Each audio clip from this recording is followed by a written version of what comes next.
کافر ختم نہیں ہوئے مکہ مکرمہ سے، ابھی ان کا داخلہ ممنوع نہیں ہوا، لیکن مکہ فتح ہو گیا تو نبی کریم نے کیا فرمایا؟ فرمایا جب تم نے بیت اللہ کا طواف کرنا ہے تو پہلے 3 پھیرے ذرا اکڑ اکڑ کے چلنا ہے۔ نہیں سمجھ آئی تو گل، وہ کہتے ہیں رمل کرنا، ذرا کندھے ہلا ہلا کے چلنا ہے، ان کو بتانا ہے کہ کعبے کے اصل وارث آ گئے ہیں، ذرا کندھے ہلا ہلا کے رمل کر کے چلنا ہے، ان کو پتہ چلے کہ اصل وارث آ گئے۔ کہاں تھا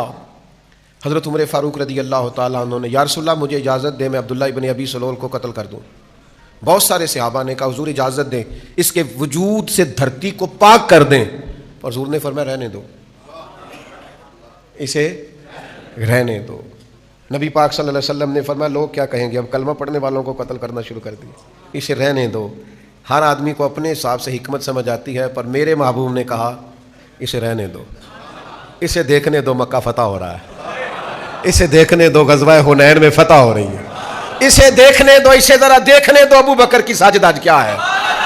اسے ذرا دیکھنے دو میرے عمر فاروق کا للکار کیا ہے، اسے دیکھنے دو عثمان غنی کی وفاداری کیا ہے، اسے میں نے علی شیر خدا دکھانا ہے، اسے میں نے حسین اور حسن کی سیادت اور امامت دکھانی ہے،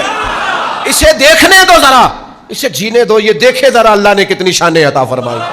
اذا جاء نصر اللہ والفتح ورأیت الناس يدخلون فی دین اللہ افواجا،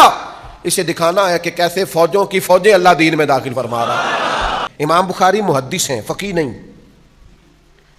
انہوں نے فقہ اور اصول فقہ پر کام نہیں کیا، حدیثیں جمع کی ہیں۔ امام اعظم فقیہ ہیں، انہوں نے احادیث کو اس طرح جمع نہیں کیا، اگرچہ انہوں نے بھی کیا، لیکن امام بخاری نے یہ نہیں کہا کہ جو فقیہ ہے وہ ٹھیک ہی نہیں، نہ امام اعظم نے کہا جو محدث ہے وہ ٹھیک ہی نہیں، انہوں نے کہا ان کی بھی بڑی بات ہے، انہوں نے کہا ان کی بھی بڑی بات ہے۔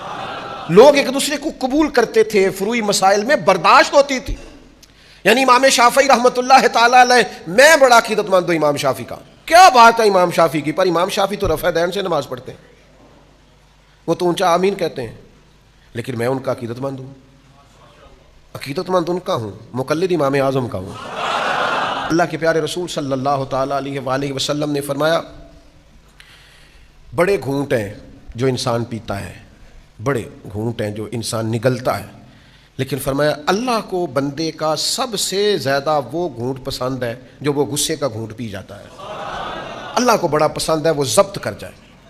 یہ سب سے افضل گھونٹ ہے کہ تجھے شدید غصہ آیا ہے لیکن تو اس کو پی جائے، اور بلا وجہ غیظ و غضب کرنا، ہر بات پہ غصہ ہونا، ہر بات پہ لڑائی کرنا، ہر بات پہ شدت دکھانا، ہر وقت الجھے رہنا، ہر وقت ناراض ہو جانا، ہر بات پہ جناب اپنے آپ سے باہر ہو جانا، یہ انداز درست نہیں ہوتا، یہ طریقہ کار غیر مناسب ہوتا ہے۔ نبی پاک صلی اللہ تعالیٰ علیہ وسلم نے فرمایا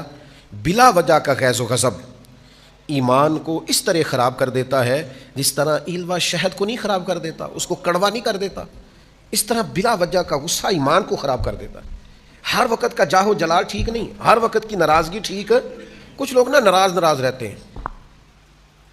اور اگر آپ ناراض نہ ہوں تو چونکہ ہم رہتے ہیں ناراض لوگوں کے درمیان، لہذا ہم نے بھی ناراض رہنا شروع کر دیا۔